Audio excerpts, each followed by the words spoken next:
하나님의 은혜가 오늘 우리들 모두에게 임하기를 주의 이름으로 축원합니다. 서로 인사하십시다. 은혜 많이 받읍시다. 인사하십시오. 영상으로 예배하는 성도님들도 많은 은혜 받기를 바랍니다. 반갑습니다.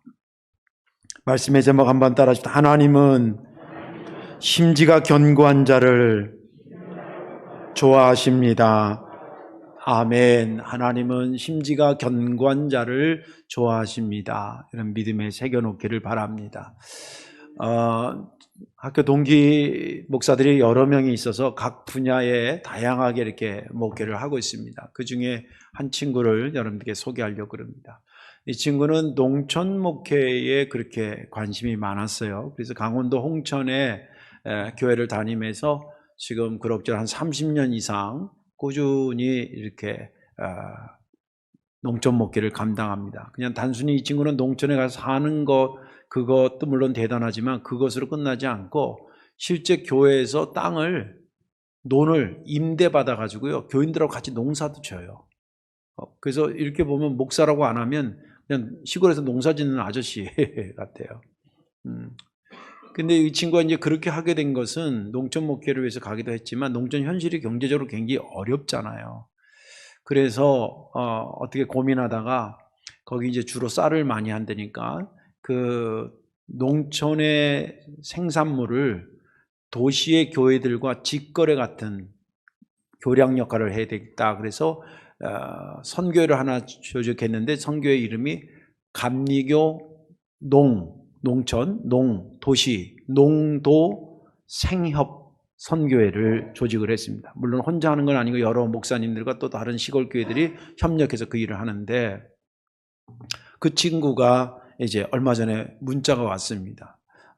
이쪽 지역에 내일 갈 것 같은데 거기서 생산되는 쌀로 만든 라면이래요. 제가 저쪽 교회에서도 사실은 여러 번 팔아주고 그래서 이제 아는데, 그거를 이제 가지고 이쪽으로 올 거니까 내일 우리 교회 방문할 수 있냐는 문자를 했어요. 근데 요새 코로나 때문에 교인들도 자주 못 오고 그러니까 그렇잖아요. 그래서 내가 답을 안 했어요. 그러면 이 친구가 알아야 될 텐데, 농촌 목회는 잘하는데 눈치는 빵이야. 근데 다음날 전화가 왔어. 어제 문자가 왔죠. 오늘 전화가 또 온 거예요. 근데 전화 왔는데 또 안 받기는 그렇잖아요. 여보세요. 그래서 박목사 이거 잘 있어? 어제 그랬더니 나 지금 부평이야 이런 거예요. 내가 부평에 있냐고 물어보기를 했어. 부평이라는 거예요.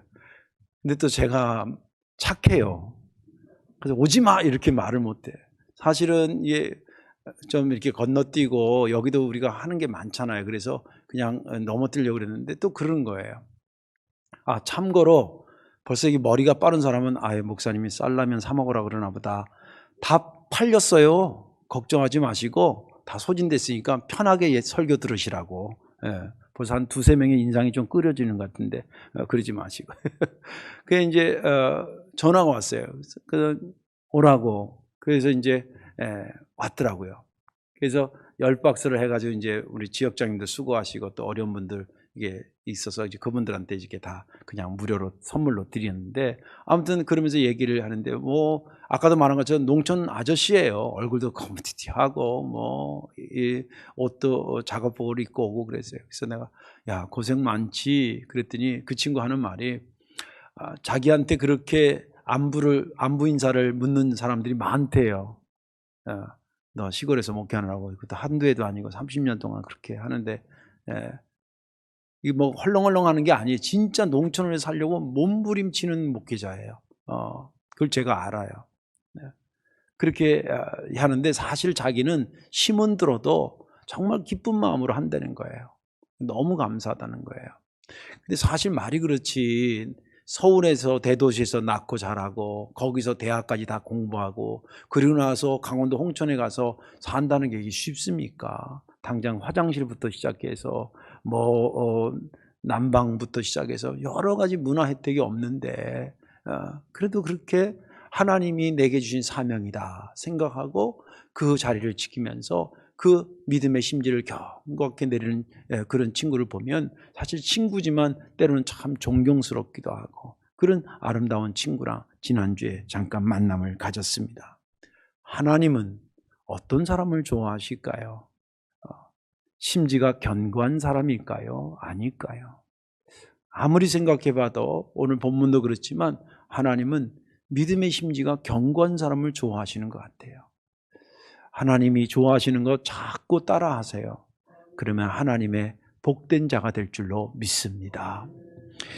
오늘 본문에 있는 말씀은 이사야 선지자 때에 있었던 이야기를 다루고 있지요.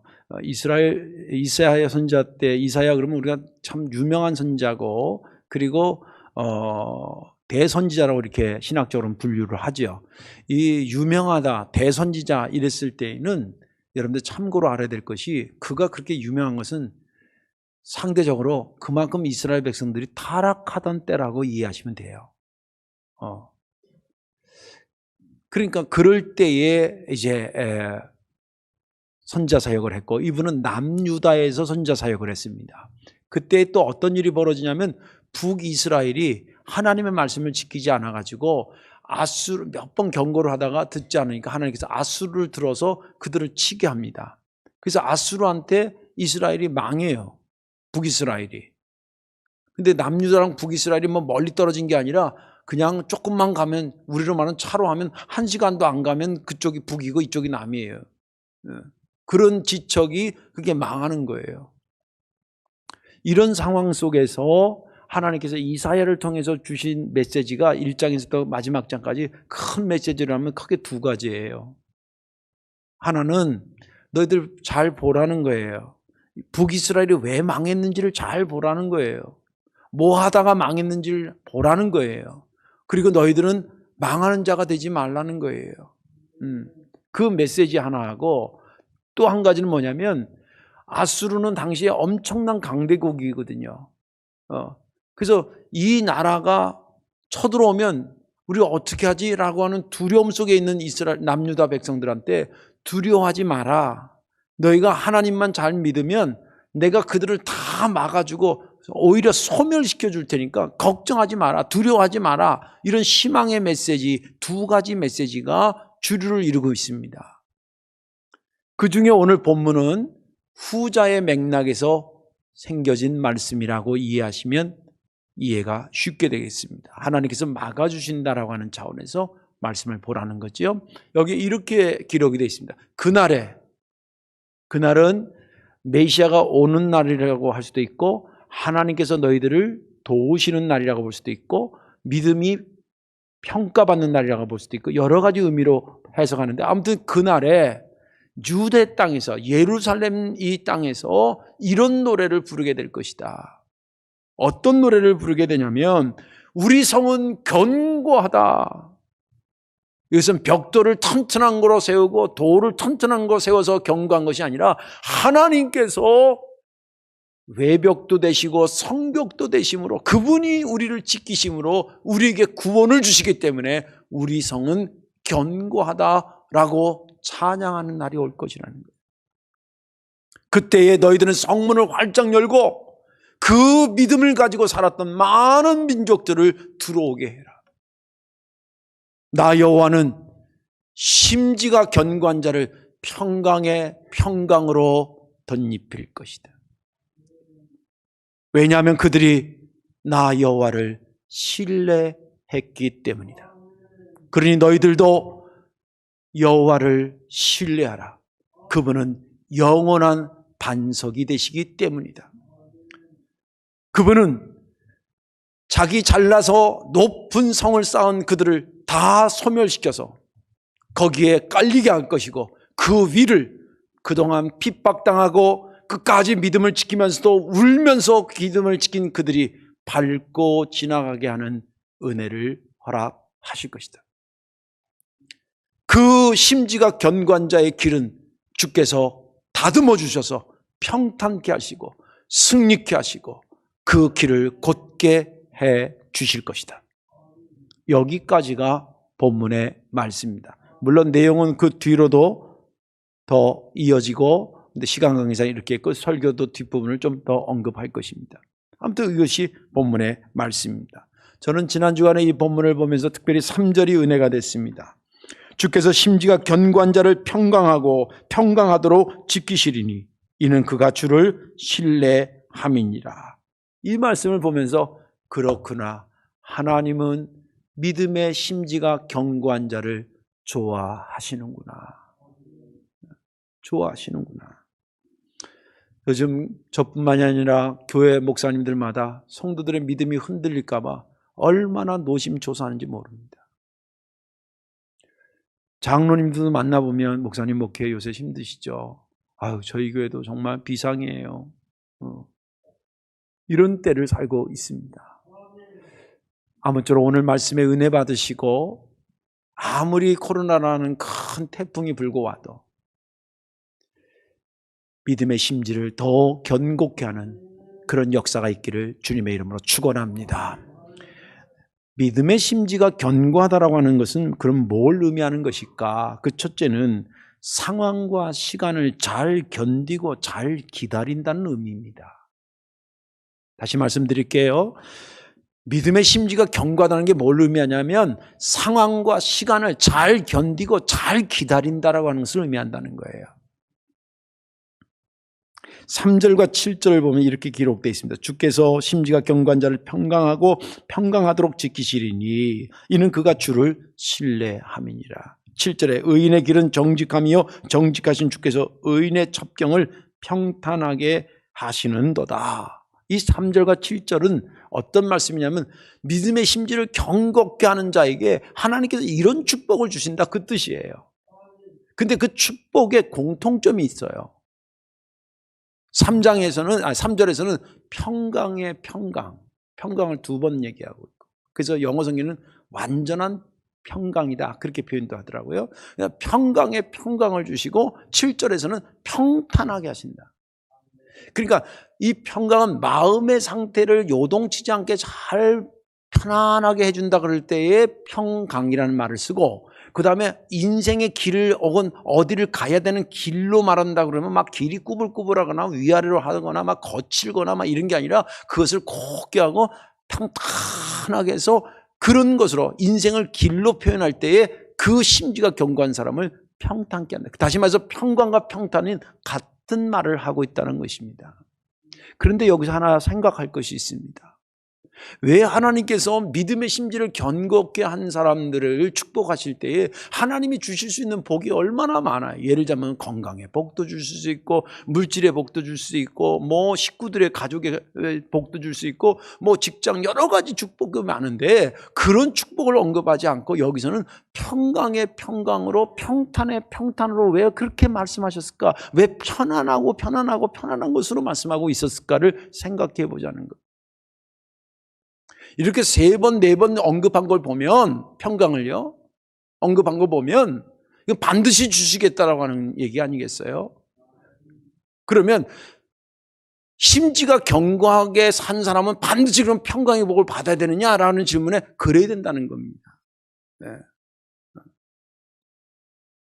그렇다면, 왜 그렇게 하셨을까? 이것은 심지가 견고케 하는 그 과정을 잘 생각하면 해답을 쉽게 얻을 수가 있습니다. 심지를 견고케 내리는 것이 이게 쉬운 일이 아니에요. 이게 얼마나 어렵고 불안하고 두려운 일인지를 알면, 그 사람에게 평강의 평탄을 주신다는 의미가 그렇구나라고 하는 것을 깨닫게 된다는 겁니다. 여러분들, 심지가 견고해진다는 게 얼마나 어려웠냐면, 이건 나무로 말하자면요, 뿌리를 깊이 내렸다는 거예요. 나무가, 저는 식물학자가 아닌데 귀동냥으로 보니까 뿌리를 깊게 내리는 것이요, 환경이 좋아가지고 그렇게 된 게 아니더라고요. 예전에 나무가 자기가 100리터 물을 먹고 싶은데 자기 주변에 뿌리에 닿는 물이 50리터밖에 안 되는 거예요.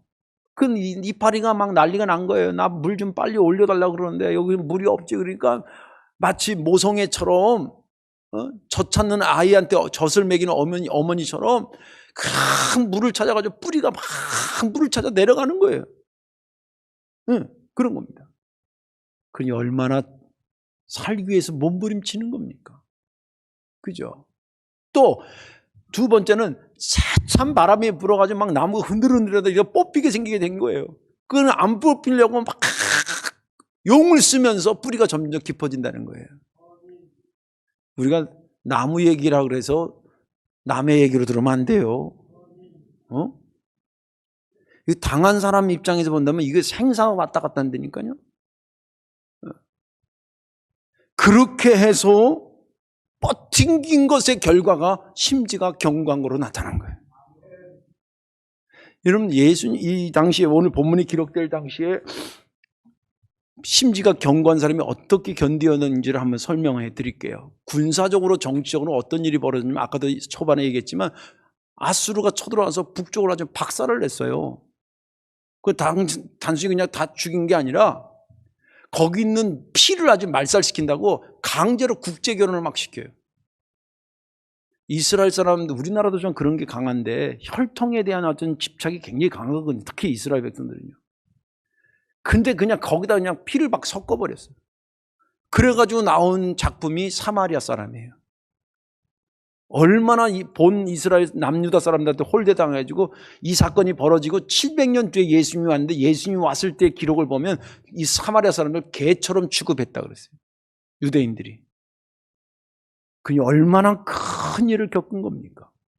그런데 이 아수르가 그냥 북쪽만 치고 싹 가면 되는데 아까도 말한 것처럼 북쪽하고 남쪽하고 거리가 차로 1시간도 안 떨어졌어요. 그러니까 호시탄탐 이것도 맛있겠는데 그리고 둘레둘레 하다가 오늘 여기 본문에 뒤로 한 10장 가면 그때 진짜 쳐들어와요 또. 그래서 예루살렘 성을 그 사네립이라고 하는 아수르 왕이 포위를 해가지고 막 협박문 보내고 막 그래요. 얼마나 무서웠겠어요. 우리 나이 드신 분들 6.25 세대에 계신 분들 저도 어릴 때 우리 아버지하고 할머니한테 얘기 들어보면 아야 전쟁은 나면 안 돼. 무슨 우리 군가의 전우의 지체를 넘고 이러고 하잖아요. 그게 그냥 노래 가사가 아니라 실제 그랬다는 거예요. 피난 내오는데 막 길에 시체들이 널브대가지고 애도 죽은 애도 있고 막 나이 드신 분도 죽은 사람 있고 그걸 여러분들 여기 교회 바깥에 나가다가 저기 한 명이 이게 너부대에서 죽어 있는 거 한번 한다고 생각해보세요. 하루 종일 밥맛이 없을 거예요. 미식거리고. 그런 비극인데 지금 그것이 오면 안 되는데 이런 것이 쳐들어와가지고 삥 둘러가지고 죽인 데 살린다 그러면 거기 있는 사람들이 믿음 지키는 게 얼마나 힘들고 어렵고 힘들게 무서웠겠어요. 또 당시의 믿음을 지킨다라고 하는 거 박수 받던 시대가 아니에요. 심지를 견고하게 하는 것이 박수 받는 것이 아니었다는 거예요.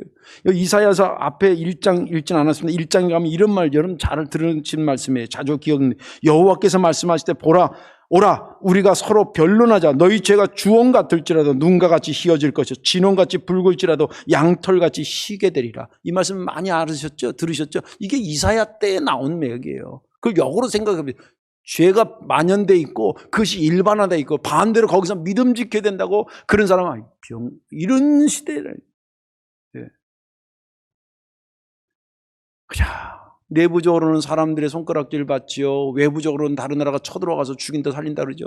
그런데 거기서 끝까지 몸부림치는 거예요. 그러니 그것을 그 과정을 몸부림치고 있는 과정을 하나님 다 보시는 거예요. 그래서 그것이 끝났을 때 그 시점이 종료됐을 때 그 시점을 종료시킬 때 하나님께서 그들에게 첫 번째 주는 축복이 돈이다 뭐 건강이다가 아니라 그동안 많이 힘들었지. 내가 평강의 평강으로 너 그 길이 너무 험난했지. 네 가는 길을 내가 앞으로 평탄하게 하리라 그러신 거예요.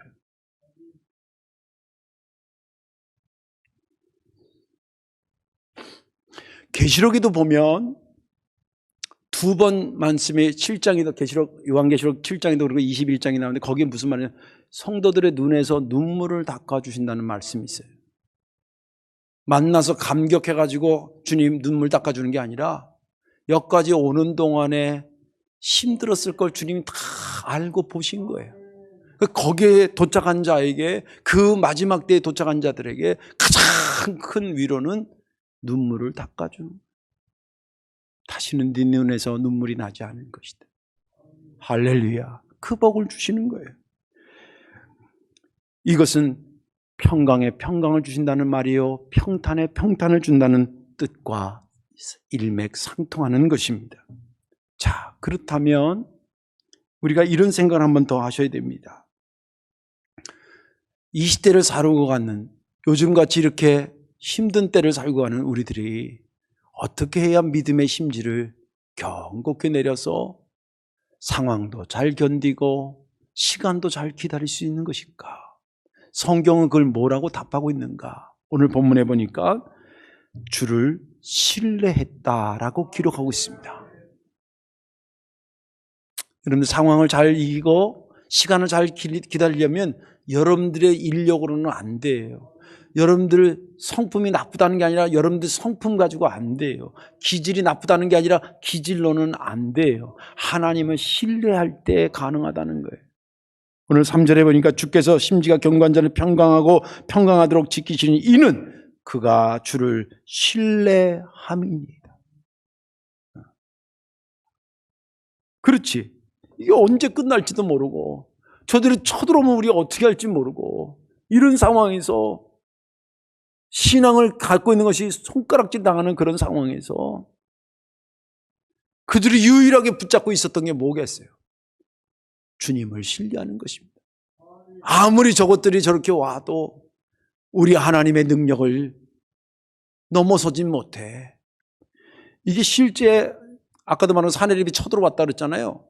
그 막 포위하고 협박하고 막 이러는데 하나님께서 거기서 성전에 가서 부르짖던 왕이 히스기야 왕이잖아요. 그리고 이사야 선지자가 있었다 그랬잖아요. 또 더불어 심지가 견고한 사람이 그 상황에서 얼마나 부르짖어 기도했겠어요. 그래서 간밤 사이에 하나님께서 재앙을 그들에게 내려서 18만 얼마가 직사합니다. 이게 학자들마다 이게 어떻게 해서 죽었을까? 전염병이었을 확률도 있다. 요즘 보니까 가능하겠더라고 그게. 그런 거. 그다음에 지진이 났을 것이다. 뭐 번개가 쳤을 것이다. 아무튼 뭐 다양하게 학설들을 내놓는데 일단 그렇게 해서 이 사내립 왕이 더 이상 견딜 수 없어 본국으로 퇴각해요. 그 본국으로 퇴각해가지고 자기네 신전에 갔다가 아들들한테 저격당해서 거기서 죽어요. 누가 처리한 거예요? 하나님이 처리한 거예요. 어떤 방법으로 어떻게 할지 모르지만 하나님은 우리를 지키신다. 그 철저하게 신뢰했다는 거예요. 이 코로나 이거 어떻게 하면 좋겠어요? 질병본부의 방송만 잘 들으면 되는 거예요? 제가 주일날 마치고 여러분들이 다 집에 가시고 저녁에 제가 목양실에 내려가기 전에 마지막 기도가 뭔지 아세요? 하나님, 오늘도 몇백 명이 우리 교회를 왔다 갔는데 여러분들이 움직이는 한 주간 동안 움직이는 행동 반경이 다 합치면 얼마나 넓겠어요? 인천을 다 덮고도 남지요. 여러분들이 만나는 사람 다 곱하기 해보세요. 얼마나 많아요. 의지할 때가 질병본부가 아니더라고요. 하나님이 지켜주시는 방법밖에 없어요. 언제일지 모르지만 주께서 종료시키고 언제일지 모르지만 우리가 다 같이 모여서 찬양하며 기쁨으로 예배하고 어린아이서부터 작년에 이르기까지 꼬맹이들 그러니까 교회 나중에 오면 막 뛰어다니고 그러면 시끄럽다 그러면 안 돼요. 안 오니까 얼마나 절간 같아서 이게 나빠. 회개하세요. 애들 막 시끄럽다고 꼬질렀던 분들 있으면 전체가 다 와서 그런 날을 위해서 기도하고 그렇습니다. 왜냐하면 저도 두렵기 때문입니다. 그러나 이때에 그렇게 하나님을 신뢰함으로 뿌리가 한 뼘씩 길어지는 순간임을 잊지 않기를 주의 이름으로 축원합니다. 마지막으로 믿음의 심지가 견고하다라고 하는 것은 뭐냐면 하나님의 열심을 본 자라는 뜻입니다. 하나님의 열성을 본 자라. 오늘 읽기 나눴으면 11절에 보면 문장이 계속 이어진다 그랬잖아요. 11절에 보면 이렇게 기록되어 있어요. 여호와여 주의 손이 높이 들릴지라도 그들이 보지 아니하오나 백성을 위하시는 주의 열성을 보면 부끄러워할 것이라. 이게 무슨 말이냐면 악한 자들이 하나님이 손을 들어서 심판한다. 아, 웃기고 있네. 그러다가도 하나님이 당신의 백성을 정말 열성을 다해서 돌보시는 거 보면 좀 내가 생각했던 하나님하고 다르네? 그러면서 스스로 부끄러워지게 할 것이라. 이것은 이 말씀 좀 더 깊이 보면 뭘 생각할 수 있냐면, 하나님께서 그렇게 열심을 다해서 이스라엘 백성들을 사랑하고 심지가 견고한 사람을 그렇게 사랑할 때 그 사랑을 받는 심지가 견고한 사람은 하나님의 사랑을 못 느꼈을까? 전 느꼈다고 봐요. 느끼는 게 굉장히 중요합니다. 제가 아이들을 좋아하잖아요. 이 아이들 이제 엄마들이 데려오고 그러면 웬만한 애들은 이제 몇 번, 한두 번 하면 오는데 유독 낯가린 애들이 있어요. 애들이, 야, 엄마들은 그러잖아요. 목사님한테 한 품에 안겨서 잠깐이라도 기도받고 이런 거 좋아하잖아요. 야, 목사님한테 가 그러면 딱 이런 애들이 있어요. 특별히 저번에 우리 부목사 라인탕 목사님 딸 주애리는 이렇게 하고 막 울고 막 그랬어요. 그런 애도요, 내가 30분만 꼬시면 내 품에 안겨요. 이거 보여주고 뭐 흔들어주고 막 이러면 저분은 나를 해치는 사람이 아니라 나를 사랑하는 사람이다 라고 마음이 열리나 봐요. 어린아이들도. 그게 2번, 3번 하면 이제 보면 와요. 한번 해보세요. 그런데 하나님의 백성이 하나님이 열심으로 사랑한다라고 하는 것을 그렇게 베풀어 줄 때 못 느낄까? 느낀다는 거예요. 근데 이게 느끼는 게 왜 중요하냐면, 느끼는 순간에 심지가 깊어진다는 거예요. 이 사람은 하나님의 사랑을 경험한 사람은 하나님 배신하라고 해도 배신하지 않아요. 하나님 곁에 오지 말라 그래도 무슨 말이냐고, 내가 하나님을 왜 떠나냐고 꾸역꾸역 오게 돼 있어요. 그런 관계가 있기 때문에 저와 여러분들이 하나님의 열심을 많이 경험하기를 주의 이름으로 축원합니다. 시간별로 말하자면 이미 하나님의 열성을 우리가 본 게 있어요. 그거 잊지 마십시오. 예수님이 이 땅에 왔다는 사실은 하나님이 우리를 열심히 사랑한다는 거예요. 성경이 말해요. 하나님이 세상을 이처럼 사랑하는데 세상에 얼마 정도로 사랑하냐면 10만 원, 100만 원 주면 사랑하는 게 아니라 아들을 주면서 사랑한다는 거예요. 이게 말이 안 되는 말입니다, 사실은. 그러니까 주님이 이 땅에 왔다는 걸 보면서 하나님이 우리를 사랑한다는 걸 못 느꼈다는 것은 이게 뭔가 잘못된 거예요. 또 우리 교회 82년의 역사를 이렇게 보면서 여러분들 어떤 생각을 할지 모르겠지만, 여러 번 제가 설교했지만, 여러분들 하나님께서 82년 동안 성도교를 무척 사랑하신 그 역사의 산물 위에 지금 저와 이런데 앉아 있는 거예요.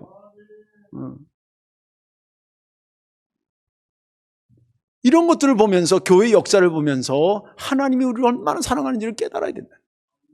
또 내가 구원받은 거, 하나님의 사랑을 열심히 사랑하시는 그분의 사랑을 받은 것 아니겠습니까? 이미 받은 것 기억하시고 잊지 마시고요, 지금 임하고 있는 하나님의 사랑, 열심 여러분들 경험하시길 바랍니다. 이 예배에도 지금 성령께서 열심히 여러분들 심령 속에 임하고 있는 줄로 믿으시기 바랍니다. 영상으로 예배하는 성도들도 성령께서 지금 찾아가서 여러분들 마음에 두드리고 계신 줄로 믿으시기 바랍니다.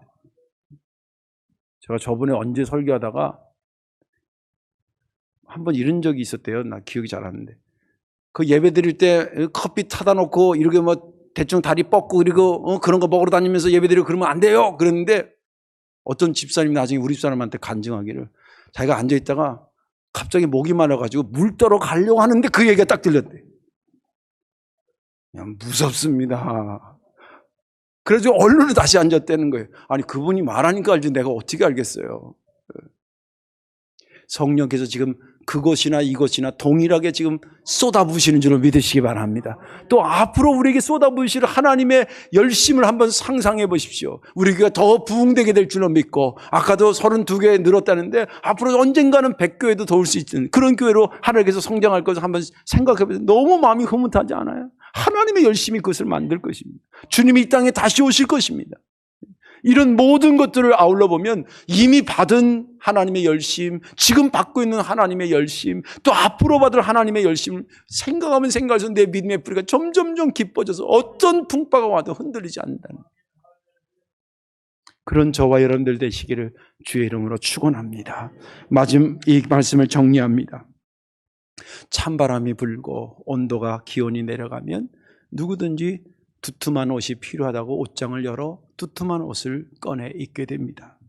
요즘같이 코로나 바람이 세차게 불어올수록 뿌리가 깊은 성도가 그리워집니다.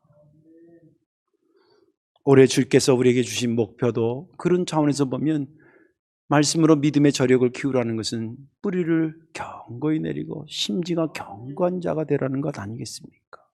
그렇게 해서 하나님께도 영광을 돌리고 저와 여러분의 믿음도 튼튼한 믿음이 되고 또 사회가 얼마나 이렇게 슬렁거립니까? 그럴 때에 견고하게 살아가는 여러분들이 그 사회에 슬렁거리는 것도 좀 잠잠하게 하는 그런 다각도의 축복의 역사가 저와 여러분들에게 임하기를 주의 이름으로 축원합니다. 기도하겠습니다. 좋으신 아버지, 우리를 긍휼히 여겨 주옵소서. 코로나라는 새찬 바람 속에 견디고 있으나 이때가 우리의 심지가 한 뼘씩 깊어지고 견고해진다는 것을 잊지 않게 도와 주옵소서. 우리를 도우시옵소서. 우리도 마침내 하나님이 우리를 지키시니 우리의 성이 참으로 견고하다는 찬양 부르며 살게 하여 주옵소서. 감사드리며 예수님의 이름으로 축복 기도하옵나이다. 아멘.